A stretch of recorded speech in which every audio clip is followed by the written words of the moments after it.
ব্যাটিংয়ে নামার আগমুহূর্তে একজন ব্যাটার সাধারণত গ্লাভস হেলমেট পরেন, পছন্দের ব্যাটটা হাতে নিয়ে মাঠে নেমে পড়েন। এসবও তো যে কোনো ব্যাটারই করেন, কিন্তু বিশ্বের অন্যতম সেরা ব্যাটার বিরাট কোহলি ঠিক কী করেন, এমন প্রশ্ন অনেকেরই। তবে সর্বসাধারণ তো দূরের কথা, মিডিয়ার ড্রেসিং রুমে প্রবেশাধিকার না থাকায় সে খবর অনেকেই হয়তো জানেন না।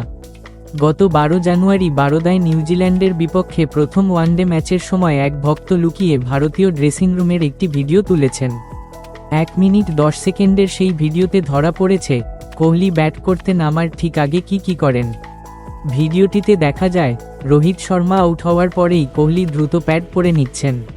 তারপর গায়ে পারফিউম স্প্রে করছেন, হাতে লোশন মাখছেন, তারপর তাড়াহুড়া করে কিছু একটা খাবার এক কামড় খেয়ে নিয়ে গ্লাভস পরে সরাসরি মাঠের দিকে এগিয়ে যাচ্ছেন। ওই ম্যাচে 91 বলে 93 রানের ইনিংস খেলেছেন কোহলি। তার ব্যাটে ভর করেই জিতেছে ভারত।